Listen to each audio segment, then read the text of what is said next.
Umpires কলের কারণে অনেক সময় ক্রিকেটারদের ক্ষতির মুখে পড়তে হয়, তাই বলে প্রতিপক্ষ ব্যাটারের হেলমেট ধরে টান, এমন ঘটনা সত্যিই মেনে নেওয়ার মতো নয়। এমনই এক ঘটনা ঘটেছে মুশফিকুর রহিমের সাথে।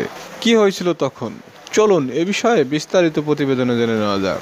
ঘটনাটি ঘটে বাংলাদেশের ব্যাটিং ইনিংসের ১৩০তম ওভারের দ্বিতীয় বলে। এ সময় ব্যাটিংয়ে ছিলেন মুশফিকুর রহিম। শ্রীলঙ্কার বোলারের দ্বিতীয় বলটি বুঝতেই পারেনি মুশফিকুর রহিম, তাই তো সরাসরি তার প্যাডে গিয়ে আঘাত হানে বলটি, যে কারণে জোরেশোরে আবেদন করে বোলার। তবে আম্পায়ার বলটিকে নট আউট ঘোষণা করেন, যে কারণে রিভিউ নিতে বাধ্য হয় শ্রীলঙ্কার ক্রিকেটাররা। তবে রিভিউতে দেখা যায় বলটি কিছুটা স্টাম্পেই ছিল, তবে লেগ সাইডের অনেকটা বাইরে ছিল বল, যে কারণে আম্পায়ার্স কল লেখা আসে। তাই তো উইকেট থেকে বঞ্চিত হন শ্রীলঙ্কার ক্রিকেটাররা, যে কারণে তেড়েফুঁড়ে আম্পায়ার দিকে এগিয়ে যান শ্রীলঙ্কার সকল ক্রিকেটাররা। এমনকি শ্রীলঙ্কার বোলারও খুব আগ্রাসী মেজাজে ছিলেন। আম্পায়ারের সাথে শেষ পর্যন্ত কুলিয়ে উঠতে না পেরে মুশফিকুর রহিমের হেলমেট ধরে টান দিয়ে বসেন এই বোলার। তাই তো বাংলাদেশের ক্রিকেট প্রেমীরা ক্ষুব্ধ হয়েছেন। আম্পায়ারের ভুল সিদ্ধান্তের কারণে ব্যাটারের সাথে কেন খারাপ আচরণ করতে হবে, এ বিষয়টি মানতেই পারছে না কেউ।